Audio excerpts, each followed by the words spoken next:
Sa loob ng 86 na taon, DZRH ang naging kaagapay ng mga Pilipino sa balita, sa serbisyo at sa bawat kwento. 86 na taon ng tiwala at sa mga darating pang taon, mas pinalakas at mas pinagtibay para sa Pilipino. DZRH,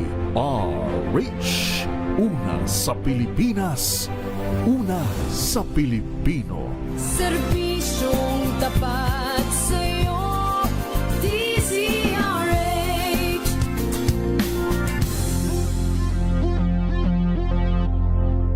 Curious ka ba sa maraming bagay? Kami na ang bahala dyan.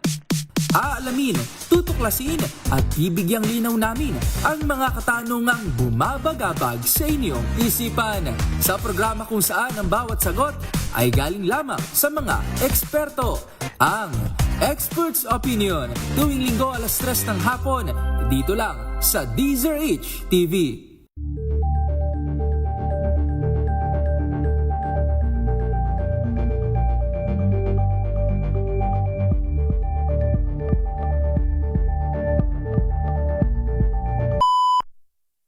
Oras natin sa buong Pilipinas, alas 3:02 ng umaga. Saan man mangyari ang balita, Luzon, Visayas at Mindanao, hagip ng balita.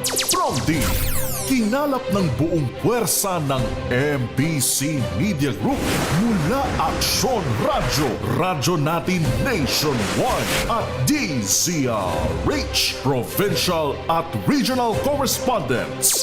Balita Pronti, kasama si Kises Habson. DZRH, Balita Pronti.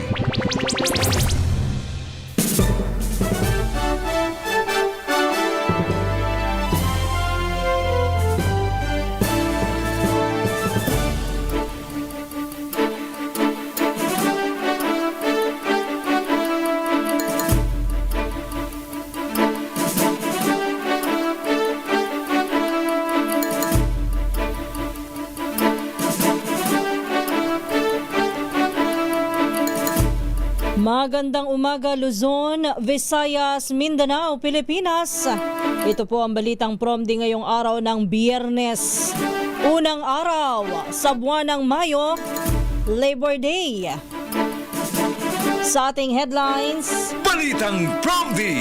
inflation sa buwan ng Abril itinayang pinakamabilis sa nakalipas na 3 taon.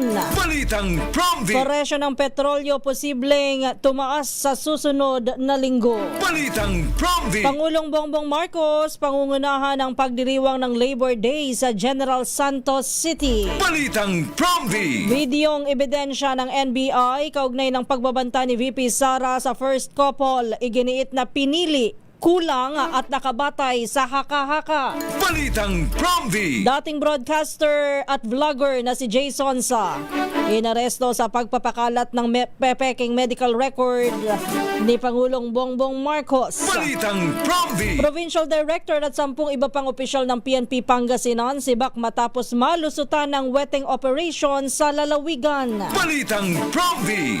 Yan ang ulo ng ating mga balita. Kasama niyo po ang inyong lingkod Kisas Habson para sa DZRH, una sa Pilipinas, una sa Pilipino. At ngayon sa detalye ng ating mga balita.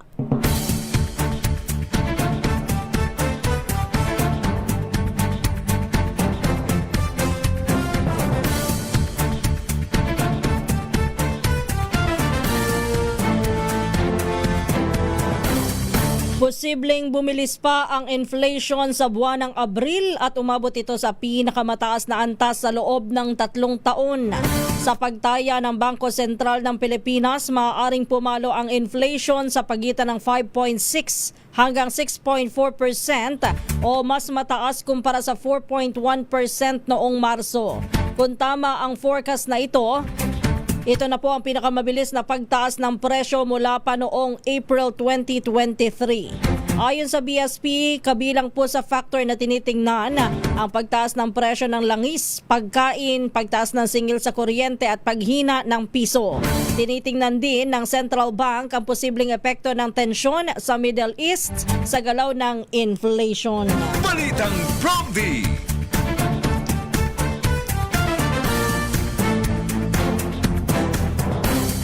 Samantala, bumilis din ang pagtaas ng presyo ng mga factory products noong Marso. Batay ito sa datos ng Philippine Statistics Authority matapos na umakyat sa 2.5% ang Producers Price Index o PPI para sa manufacturing noong Marso. Mas mataas kumpara sa 1.4% noong Pebrero at 0.8% sa kaparehong buwan noong 2025.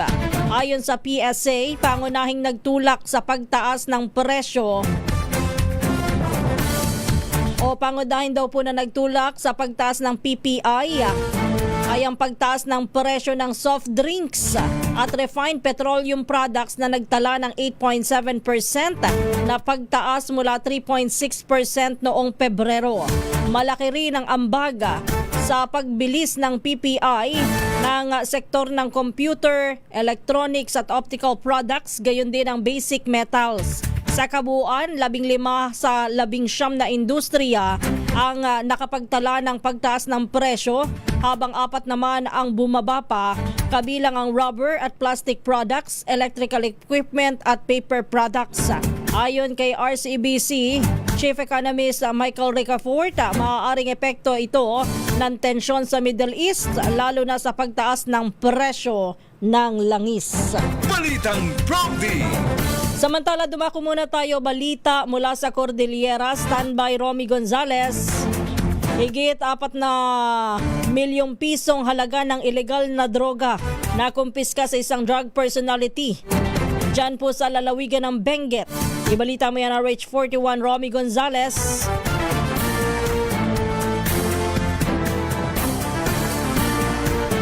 4 na milyong pisong halaga ng illegal na droga at naaresto naman ang isang drug personality sa serye ng operasyon na sinagawa sa lalawigan ng Benguet. Sa ipinatupad na marijuana eradication operations na diskubre ang 4,100 fully grown marijuana plants at 30,000 gramo ng tuyong dahon na marijuana na may kabong standard drug price na 4,420,000 pesos sa 7 plantasyon na natagpuan sa Barangay Badeo at Barangay Takadang sa Kibungan, Barangay Gadang sa Kapangan at Barangay Kayapa sa Bacon.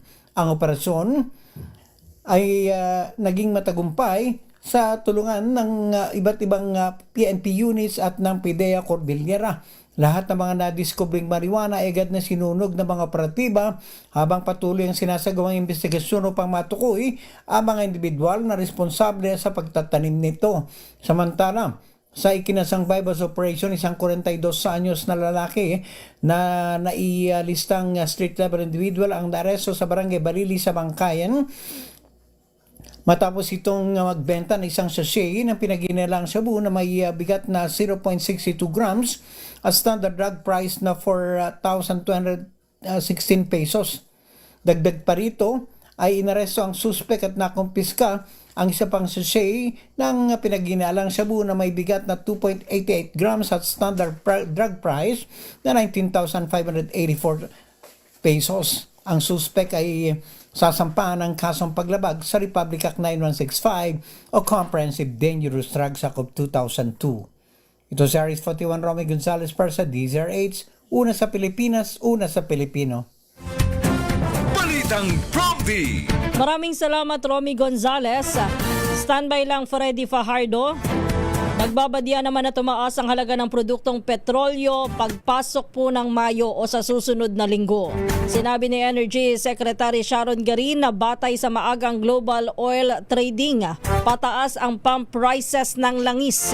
Ayon sa kalihim, maaari pang magbago ang sitwasyon depende sa magiging resulta ng huling trading ngayong linggo. Batay sa inisyal na pagtaya mula sa Mine of Platts, Singapore, ang presyo ng diesel ay maaaring tumaas ng piso hanggang 3 piso bawat litro at piso naman hanggang 2 piso sa gasolina. Binanggit ng DOE na maaaring makaapekto din sa galaw ng oil prices ang patuloy na paghina ng piso laban sa dolyar. Balitang Promdi. Sa kaugnay na balita, bahagya naman pong nakabawi ang piso laban sa dolyar kahapon. Mula sa 61 pesos and 56 centavos noong Miyerkules, nagsara po ang palitan kahapon araw ng Huwebes sa 61.48 pesos kada dolyar. Gayunman, muntik nang maitala ang panibagong record low ng sumemplang ang piso sa 61 pesos and 75 centavos sa kalagitnaan ng trading kahapon. Nakaporma ang local currency sa sumunod na kalakalan sa 61 pesos and 35 centavos bago nagsara sa 61 pesos and 48 centavos bawat dolyar. Balitang Promdi. Samantala, dakuan muna natin balita sa Pangasinan. 33 anyos na lalaki arestado naman sa buy-bust operation din sa Pozo Rubio. Ibalita mo yan RH38 Freddy Fajardo. Nasa kote ng Pozo Rubio Police ang suspect na isang 33 anyos na lalaki na residente ng Barangay Talugtog matapos itong mahulihan ng shabu. Sa ulat ni Chief of Police Major Napoleon Election Jr. alas 6:45 kagabi nagsagawa ng anti-drug buy-bust operation ng kanyang mga tauhan sa Drug Enforcement Unit matapos makipag-ugnayan sa PDEA Regional Office 1. Isa ang nagkunyaring buyer at nakabili sa suspect ng 2 plastic sachet na naglalaman na hinihinalang shabu na tumitimbang ng 1.5 grams at may estimated standard drug price na 10,200 pesos. Kapalit ng marked money at agad itong inaresto. Nasamsam sa suspect ang marked money ginamit sa operasyon at ang kanyang cellphone na gamit niya sa illegal na gawain. Kasong paglabag sa Republic Act 9165 Comprehensive Dangerous Drug Act of 2002 ang kinakaharap ngayon ng akusado na kasalukuyang nasa kustudiya ng Pozo Rubio Police Station. Mula sa Action Radio Pangasinan, ito si Freddy Fajardo, Aris 30, nag-uulat para sa Judiciary Tuna sa Pilipinas, una sa Pilipino. Balitang Promdi. Maraming salamat kay Freddy Fajardo. Standby lang, Dani. Pangungunahan naman ni Pangulong Ferdinand Marcos Jr. ang pagdiriwang ng Labor Day o Araw ng Mga Manggagawa sa General Santos City ngayong araw.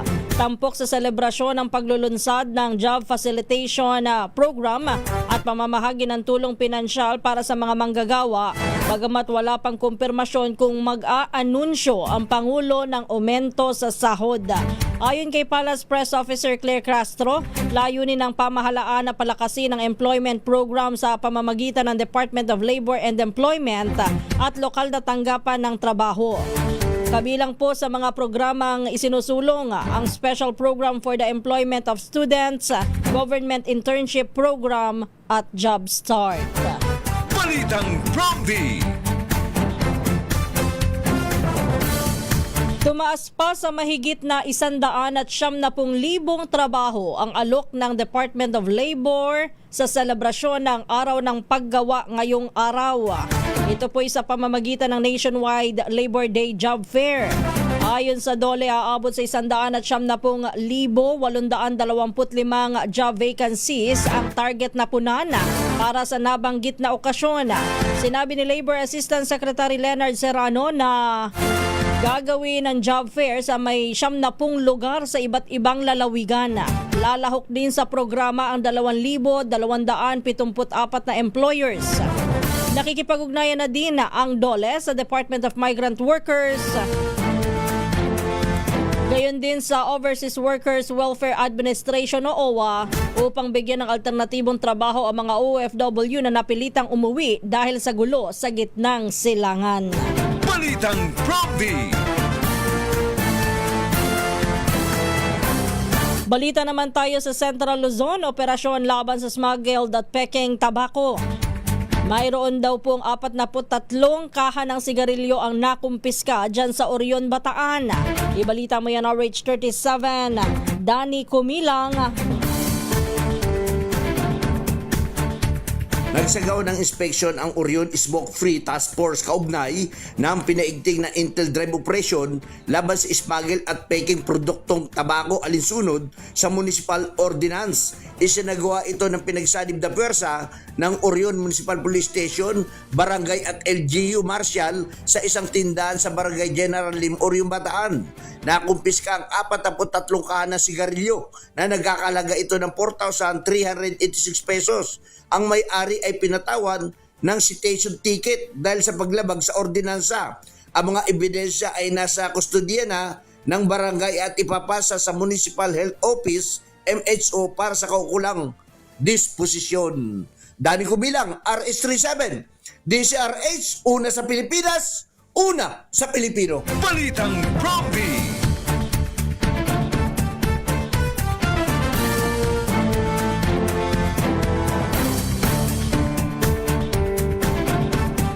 Maraming salamat, Dani Kumilang. Wala namang namomonitor na banta sa seguridad ang PNP sa pagdiriwang ng Labor Day ngayong araw.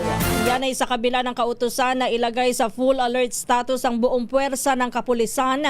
Umpisa po kahapon hanggang sa Sabado. Ayon kay PNP spokesperson Brigadier General Randolph Tuanyo, layunin ng hakbang na masiguro lamang ang kaligtasan at seguridad ng lahat ng mga aktibidad sa Labor Day. Sa ilalim ng full alert status, inuutusan ng lahat ng units at personnel na panatilihin ang ibayong paghahanda at pagpapatupad ng pagtupad ng tungkulin. Karaniwan po na sinasalubong ng mga kilos protesta ang pagdiriwang ng araw ng paggawa.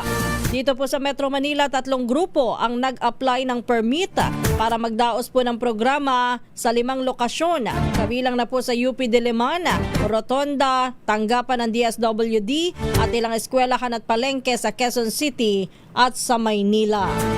Balitang Prompty.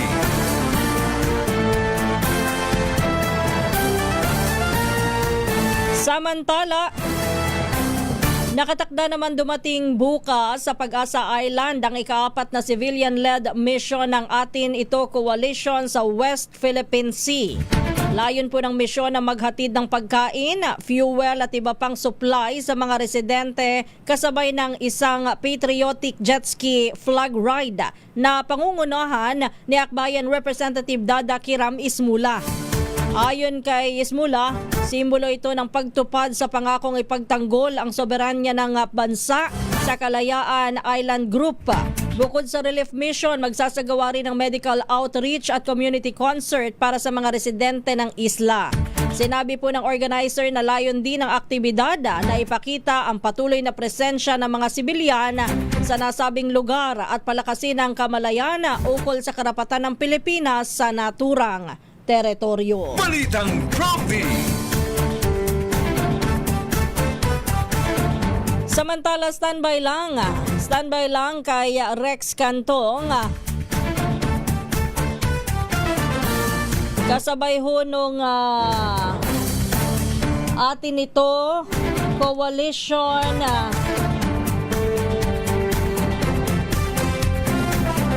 patriotic jet ski flag ride at yung civilian mission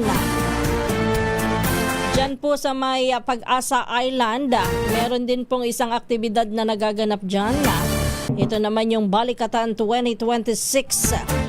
Nagpakitang gilas po ng kani-kanilang firepower ang 11 mga barkong pandigma ng 5 bansa sa Balikatan Exercises 2026.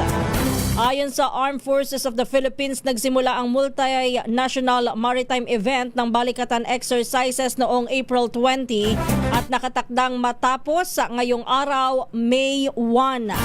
Pangunahing layunin po ng sanib-puwersang pagsasanay sa karagatan ng mga bansang Pilipinas, Amerika, Japan, Australia at Canada na mapahusay po ang interoperability at operational readiness ng mga hukbong pandagat.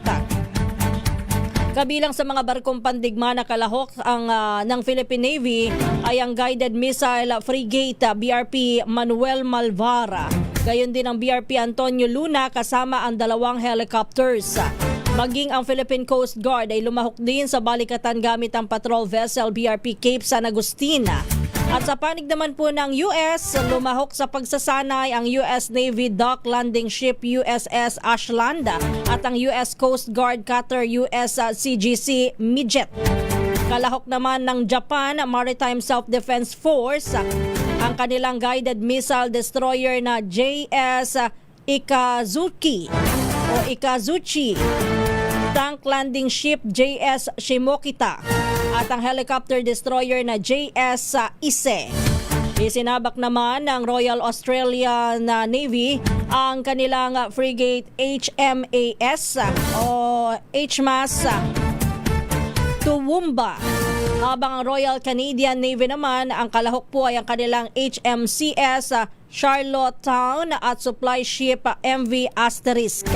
Tampok sa pagsasanay ng balikatan ang 5 mga bansa.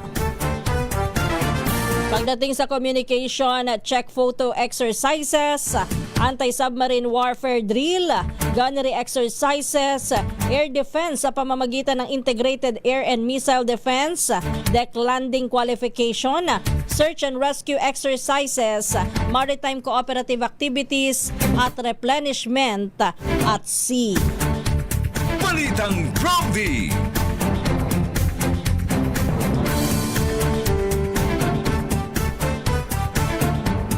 Samantala, kwinestyon naman ang kampo ni Vice President Sara Duterte ang ebidensyang iniharap ng National Bureau of Investigation kaugnay ng alegasyong inciting to sedition at grave threats laban sa Pangulo. Ayon sa abogado ng Vice Presidente na si Attorney Paul Lawrence Lim, ipinakita umano sa pagdinig ng House Committee on Justice ang kakulangan o paucity ng ebidensya laban kay Duterte. Iyan ay matapos na kumpirmahin ng National Bureau of Investigation na may umano'y inupahang assassin ng Vice Presidente kaugnay ng banta laban kay Pangulong Ferdinand Marcos Jr., First Lady Liza Araneta Marcos at kay dating Speaker Martin Romualdez. Gayunman, iginit po ni Lim na ang mga ebidensya ay pinili lamang, kulang sa konteksto at nakabatay sa opinyon at haka-haka lamang at hindi sapat upang makabuo ng probable cause. Samantala, ipinakita naman sa pagdinig ng ang video ng umano'y banta ng Vice Presidente noong November 2024. Yan po'y kinumpirma ng NBI na authentic matapos ang verifikasyon kasama ang Meta platform. Balitang Prompty. Samantala, balita muna tayo sa Negros Island. Backhoe operator binaril, patay sa lungsod ng Bago. Ibalita mo yan, RH46 Rex Cantong. Patay ang 58 anyos na backhoe operator matapos binaril ng hindi pa nakilalang sospek sa Purok Santan, Barangay Abuanan, lungsod ng Bago, Negros Occidental. Ang biktima kinilala na si Evaristo Joven Dorado, residente ng nasabing lugar.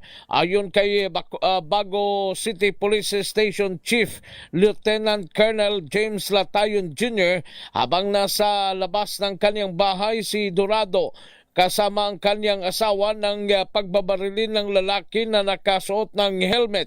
Dinala sa kaagad sa ospital ang biktima, subalit idineklarang dead on arrival ng mga attending physician.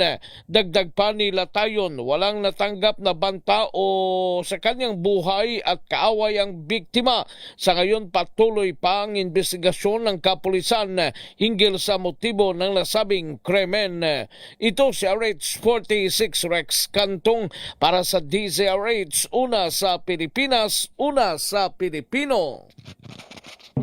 Balitang Prompty.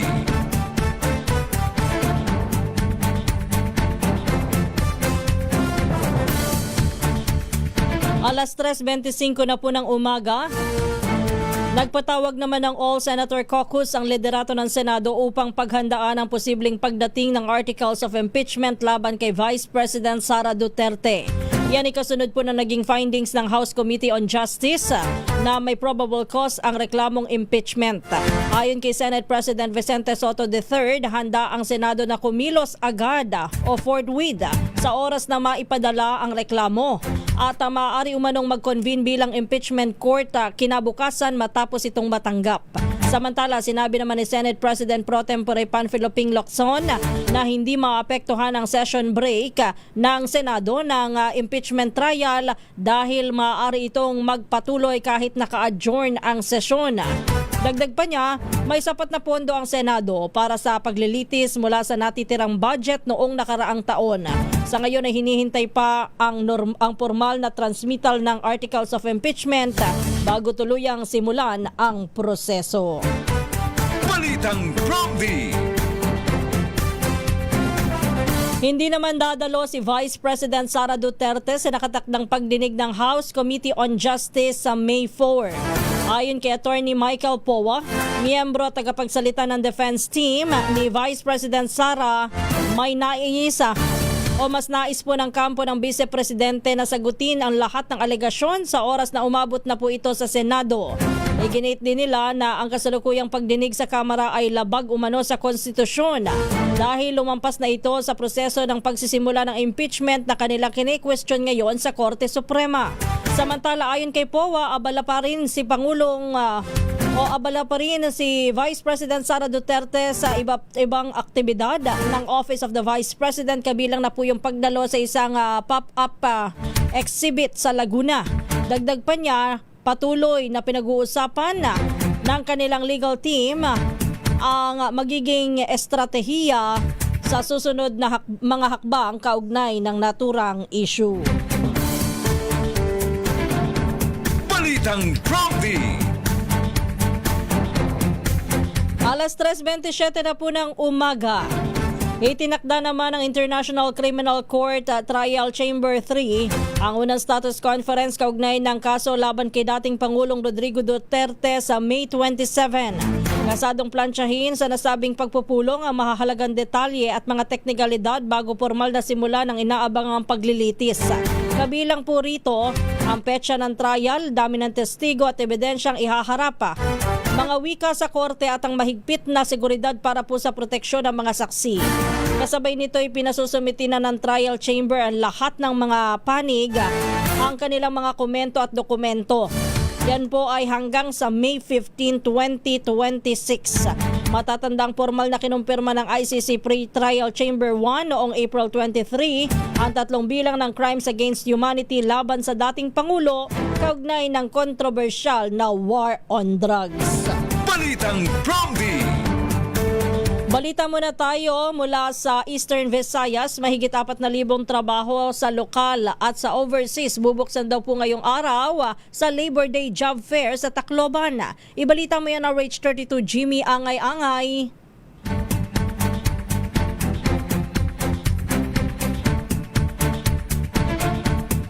Balitang Prompty. Mahigit 4,000 trabaho bubuksan ngayong araw kaugnay sa selebrasyon ng Labor Day ayon sa Department of Labor and Employment.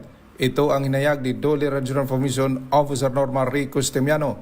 Ayon kay Costemiano, higit 4,000 na mga job vacancies ay para sa lokal at overseas na trabaho na ialok sa mamagitan ng job fair sa Ormoc City Superdome, Catbalogan Summer Convention Center at Tacloban City Astrodome. Pagkatapos nito magpapatuloy pang job fair mula Mayo 4 hanggang Mayo 5 sa iba pang lugar tulad ng Provincial Capital sa Borongan City, Katarmang Freedom Park at Biliran Capital Grounds sa Naval Biliran, kung saan ito ang 6 na venue. Ngayong araw din kasabay na ibibigay ang payout sa TUPAD program na nagkakalagang mahigit 83 milyong piso sa mahigit 15,000 na mga individual ang magkikinabang. Naglaan din ang DOLE ng 52.3 milyong piso para sa livelihood assistance ng 1,500 na beneficiaryo sa reyon. Bahagi ito ng patuloy na pagsisikap ng pamahalaan na magbigay ng trabaho at suporta sa kabuhayan ng mga mamamayan. Mula dito sa DYVL Action Radio Tacloban, ito si Aristotle Jimmy Angay-Angay para sa DZRH. Una sa Pilipinas, una sa Pilipino. Balitang Prompty. Samantala nanindigan naman o inihayag po ng Malacanang na nananatiling tikom ang bibig ng mga diplomat ng Czech Republic at ng France kaugnay ng kinaroroonan at kalagayan ng puganteng dating kongresista na si Saldico. Ayon sa palasyo, hindi na nagbigay ng karagdagang impormasyon ng mga diplomat kay Pangulong Ferdinand Marcos Jr. bagamat kinumpirma ng Czech Republic na pansamantalang pinigil nila si Ko sa Prague dahil sa hindi wastong travel documents. Pero hindi na sila nagbigay ng iba pang impormasyon tungkol dito. Paliwanagan nila ng mga diplomat wala silang otoridad na magsiwalat ng detalye at kinakailangan nilang sundin ang international at asylum-related laws. Samantala, kinilala naman ng French ambassador ang katayuan ni Ko bilang isang pugante, ngunit tumangging magbigay po ng impormasyon habang wala pang pahintulot. Napag-alaman ding naghain ng aplikasyon para sa political asylum si Ko sa France, bagay na hindi naman tututulan daw po ng pamahalaan ng Pilipinas. Balitang Prompty. Samantala, inaresto na ng National Bureau of Investigation ang dating broadcaster na si Jay Sonza sa kanyang bahay sa Quezon City. May kaugnayan po ang pag-aresto sa vlogger na si Sonza sa kasong cyber libel. Ayon kay NBI Director Melvin Matibag, naglabas po ng warrant of arrest ng Pasay Regional Trial Court na naging batayan po ng pag-aresto sa dating broadcaster. Kasalukuyan na nasa kustodiya ng NBI si Sonza. Nagugat po ang kaso sa reklamong inihain ng NBI noong Febrero laban kay Sonza at sa vlogger na si Jeffrey Celis o mas kilala bilang si Ka Eric Celis dahil po sa umunoy pagpapakalat ng peking medical record ni Pangulong Ferdinand Marcos Jr. Balitang Prompty. Dakuha naman natin, balita naman mula sa Northern Samar, Agrarian Reform Beneficiaries ng Northern Samar, legal nang idineklara ng DAR na nagmamayari po ng kanilang mga lupa. Ibalita mo yan na Rich 34 Jane Galit Bantayan.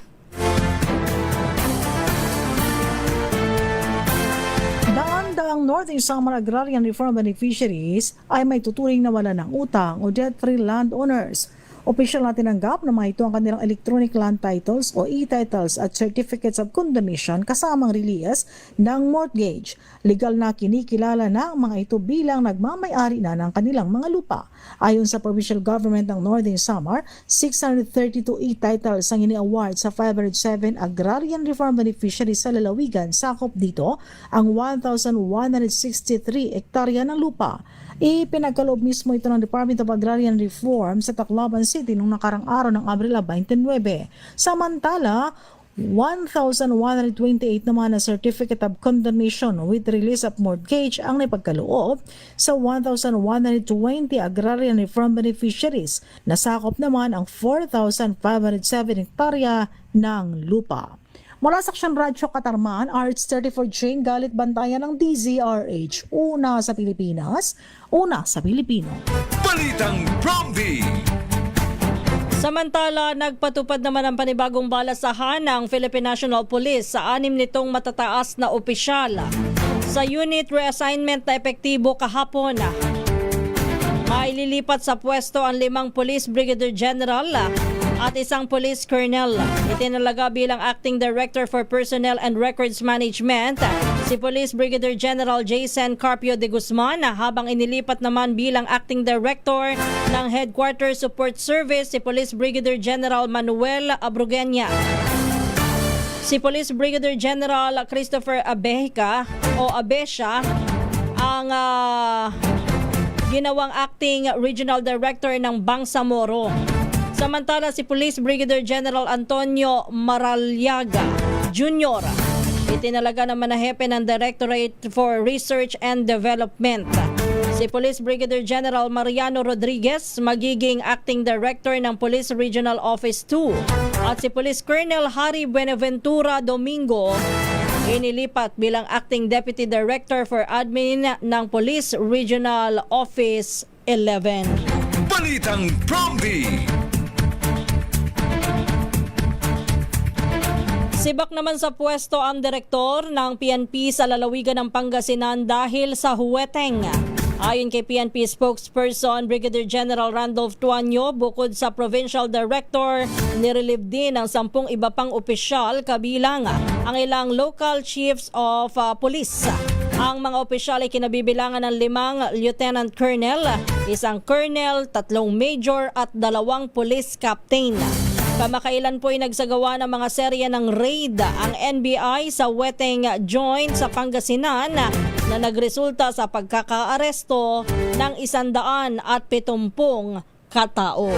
Balitang Prompty. Samantala, ibinasura naman ng National Police Commission o NAPOLCOM ang kasong administratibo na hinihain laban sa mga pulis ng CIDG NCR nang salakayin ng isang illegal na isabong sa Tondo, Maynila. Ayon sa NAPOLCOM, matapos ang masusing investigasyon, wala silang nakitang sapat na batayan para panagutin ang mga pulis. Lumalabas sa record na lehitimong entrapment operation ang isinagawa ng CIDG NCR na nagresulta po sa pagkakaaresto ng 28 umano'y operator at 136 na mananaya sa sabong. Nito lamang March 24 nang salakayin naman ng CIDG NCR ang illegal na sabungan na inalmahan naman ng mga operator dahil sa pagkawala umano ng pera at 22 panabong na manok. Iginit naman ng NAPOLCOM Commissioner at Chief Executive Officer Ralph Calinisan, hindi papayag ang kanilang komisyon na magipit ang kanilang hanay na sumunod lamang naman sa kanilang tungkulin. Balitang Prompty. Panibagong tropical cyclone threat potential ang namataan ng DOST Pag-asa sa silangang bahagi po ng Pilipinas. Ayon sa Pag-asa forecaster na si Charmaine Varilla, kasalukuyan pang nasa labas ng Philippine Area of Responsibility ang potential LPA at wala pang direktang epekto sa bansa sa ngayon. Ngayon man, batay sa obserbasyon ng Pag-asa, may katamtaman itong tsansa na maging isang bagyo at posibleng pumasok po sa PAR hanggang sa susunod na linggo. Samantala, patuloy naman na umiiral ang easterlies na nagdadala ng maulap na kalangitan na may kalat-kalat na pag-ulan, pagkidlat at pagkulog sa Eastern Visayas, Caraga at Davao Oriental. Balitang Prompty. Nadiskubre naman ng mga researcher mula sa Ateneo de Manila University at Manila Observatory na nananatili pa rin sa hangin sa Metro Manila ang nakalalasong chemical na lead. Sa pag-aaral, gamit ang aerosol data noong 2018 at 2019, lumabas na pangunahing pinagmumulan po ng lead pollution ang modern industrial activities, paggamit ng fossil fuel at ang tinatawag na legacy pollution. Paliwanag pa ni Maria Obiminda Cambaliza. Bagamat matagal ng pinagbabawal ang leaded gasoline, nananatili pa rin ang lead pollution dahil sa industrial processes tulad na lamang po ng e-waste recycling at smelting. Babala po ng mga eksperto, ang lead ay naiipon sa maliliit na particulate matter na maaaring malanghap pa at makapasok sa dugo, na delikado lalo na sa mga bata dahil maaari itong magdulot ng pinsala sa kanilang development at sa kanilang pag-iisip. Balitang Prompty. Ligtas naman ang lahat ng 32 tripulante ng cargo vessel na LCT Pacifica 3 matapos na rumisponde ang Philippine Coast Guard sa pagtaob nito sa karagatan ng Surigao del Norte kahapon April 30. Batay sa paunang investigasyon, binayo ng malalakas na alon ang naturang barko habang naglalayag mula sa Claver patungo ng Dapa na naging sanhi po ng pagtaob at tuluyang pagkasira nito. Dahil sa tindi ng pinsala at pagkakahati ng barko, mahigpit na minomonitor ng otoridad ang posibleng epekto nito sa karagatan, partikular na po ang banta ng oil spill. Patuloy naman ang pagsusuri ng Philippine Coast Guard sa kondisyon ng barko at inaasahang maglalabas ng karagdagang ulat habang gumugulong ang investigasyon sa naturang insidente. Balitang Prompty. Arestado naman ang isang 50 anyos na pasahero na patungo sana ng Maynila matapos na gumamit ng pekeng dokumento sa Davao International Airport. Batay sa ulat, napansin ng airline personnel ang hindi pagkakatugma sa mga dokumentong ipinakita ng suspect sa check-in counter. Dahilan upang agad na i-report ito sa pulisya. Agad ding rumesponde ang mga tauhan ng Aviation Security Group at kinumpirma po ang irregularidad sa barangay ID at birth certificate ng pasahero. Kinumpirma rin ng Philippine Statistics Authority na palsipikado ang dokumento. Nabatid naman na ang pinakitang ID ng suspect ay nakapangalan pala sa kanyang anak. Inamin din po ng lalaki na pag-aari nga po ng kanyang anak ang ID at nilagyan lamang niya ng kanyang larawan.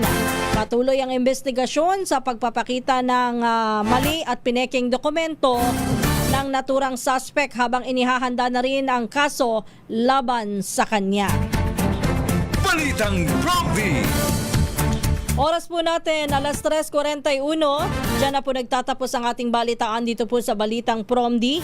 Tayo ho ay dadako na sa pangalawang bahagi naman ng ating programa. Balitang Prompty.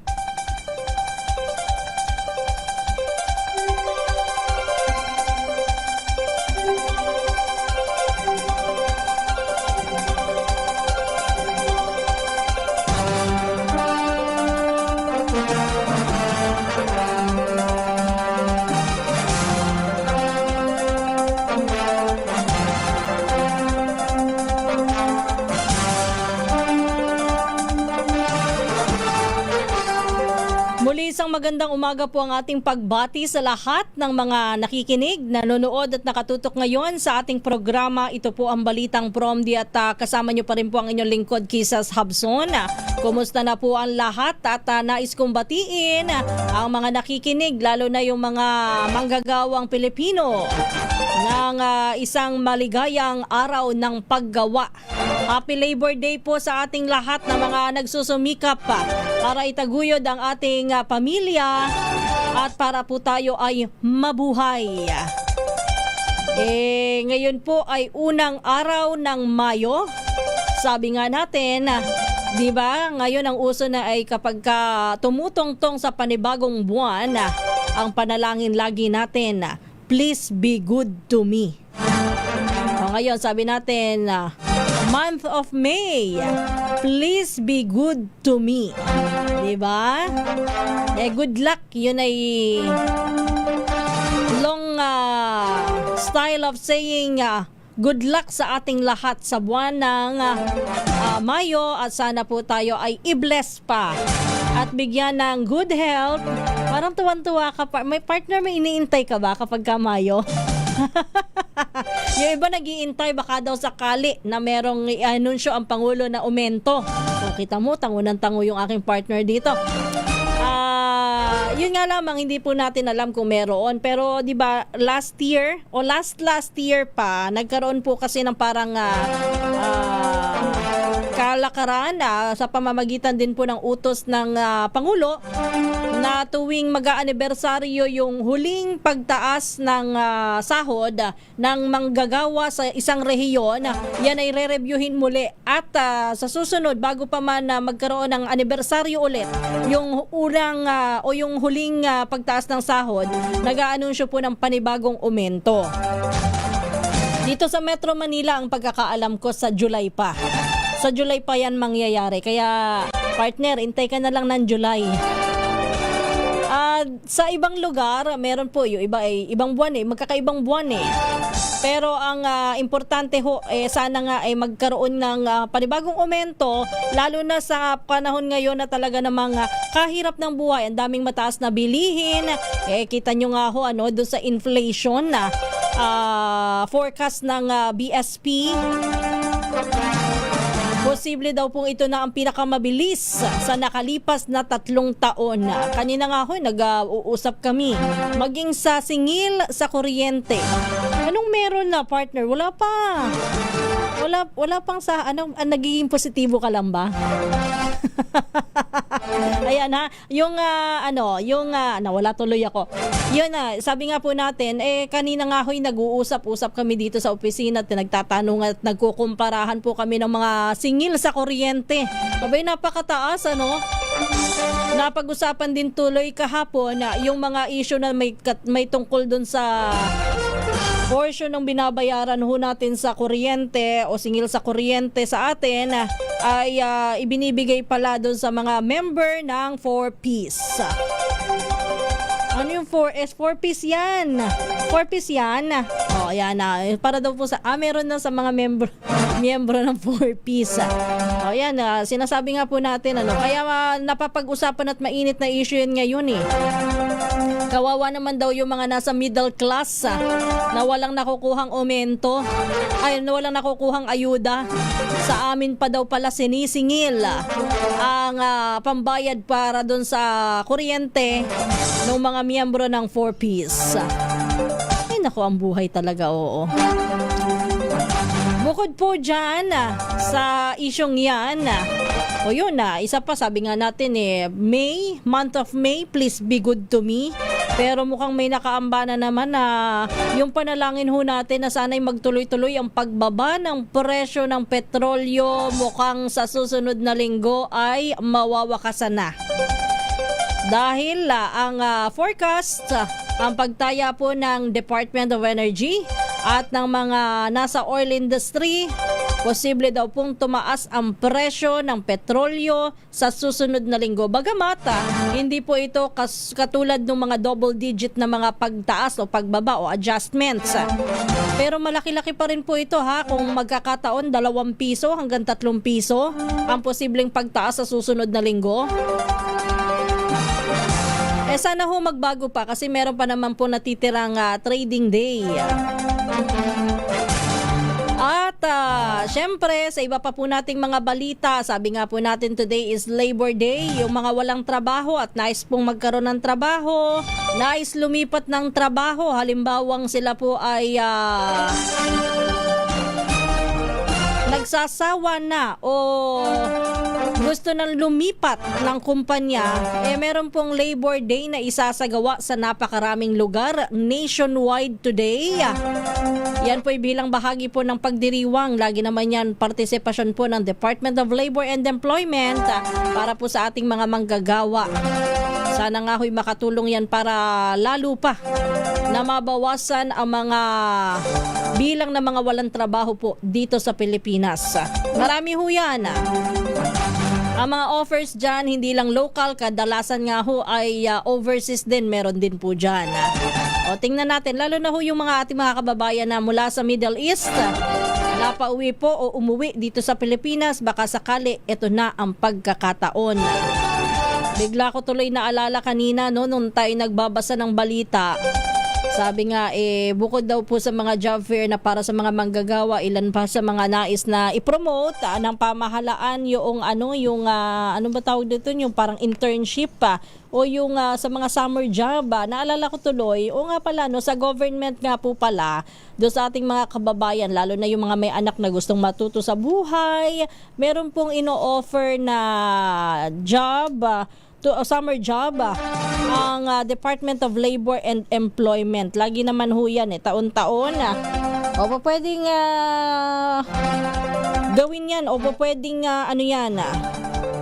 pang start up ng mga estudyante na nais matuto sa buhay para pagdating ng time na sila ay nasa tamang partner yung si Raven. Raven nga Raver ba Raven?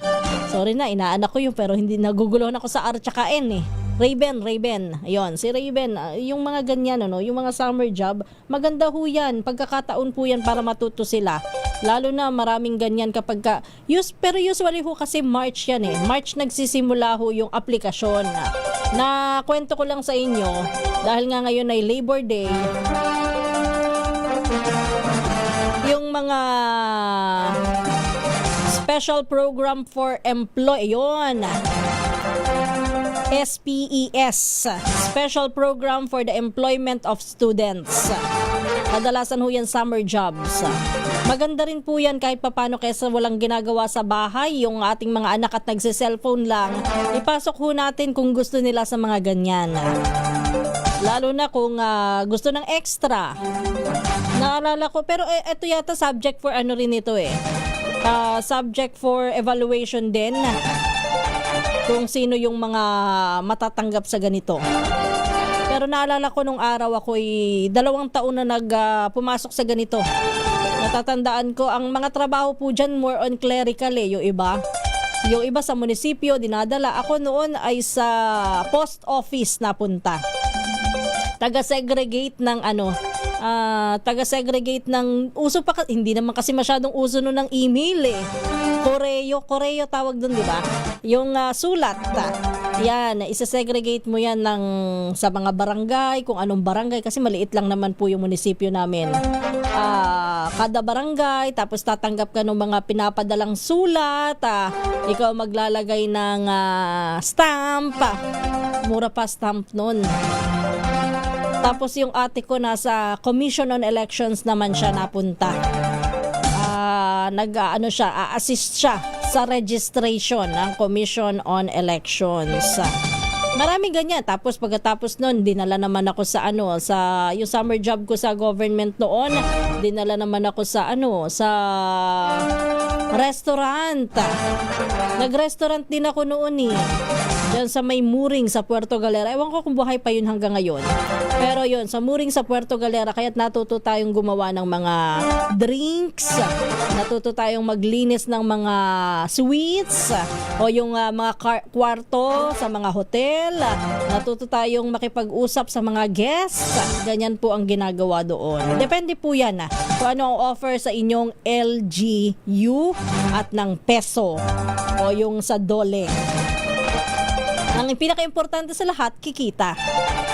Ay sahod yun syempre. Pangdagdag allowance kapag nagpasukan.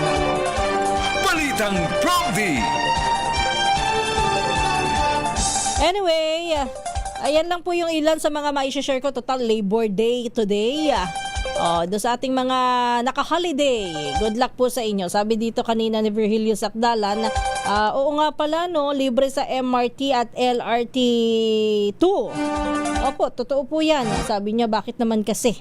Ngayon lang, sayang pa rin daw. Nag-aksaya lang at may utang na loob pa po ang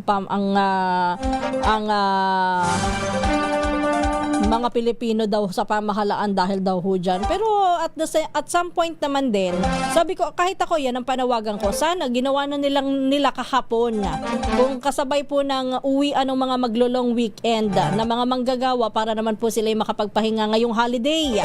Pero at some point, sige na, ibigay na rin natin yung araw na ito. Kahit mas gusto ko sana kahapon na lang nila ginawa ito para mas maraming makinabang. Pero ngayon din po, may mga makikinabang pa rin dyan. Kasi hindi naman lahat ay sa government walang pasok. Pero sa private, meron po mga ibang mga operations na may pasok pa rin kahit na holiday. Sila po yung mga naka no work, no pay. Makakatulong pa rin po sa kanila yan kasi yung iba nag-holiday O di pa konsuelo na lang sa kanila na libre yung kanilang masasakyan today kung sila po ay gagamit ng MRT3 o kaya naman ng LRT2. Anyway, sa mga pagbati po natin bago tayo magtapos papasadahan ko lamang na isang magandang umaga, happy viewing, happy listening kay Takida Kopa mula sa Africa, talaga ba? Good morning sa'yo.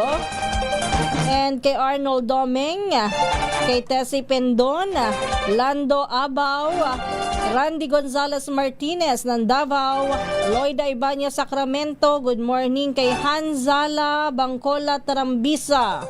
Ay nako, Hanzala, pasensya na wala si Joe Maki ngayon mukhang busy. Pero maraming salamat sa laging pag-share ng mga report ni Jocelyn Maki at ng programang Balitang Promdi sa iyong Facebook. Marvin Angeles L. Gincolina, good morning. Sabi niya, every gising is a blessing. Good morning. Dapat ganyan lagi ang ating mindset.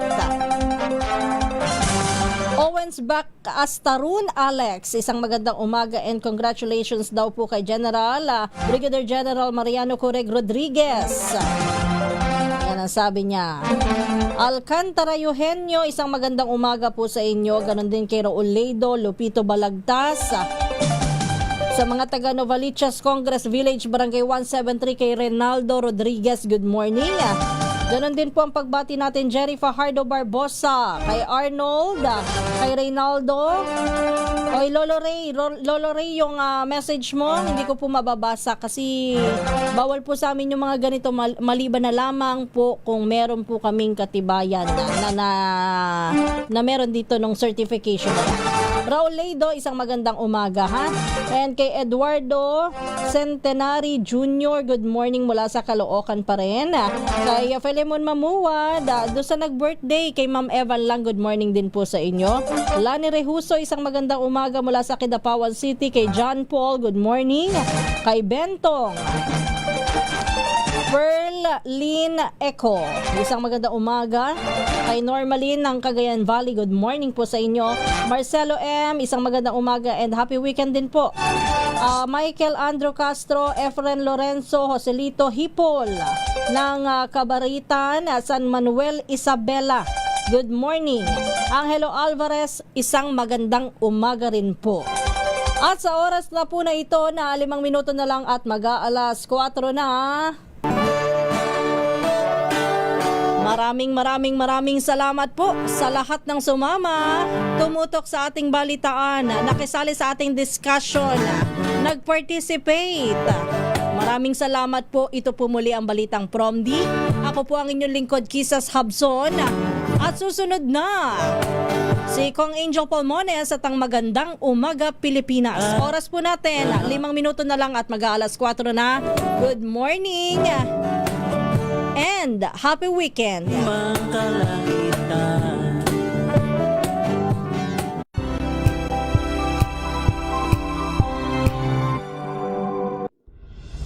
Tuloy-tuloy ang pagtulong. Tuloy-tuloy ang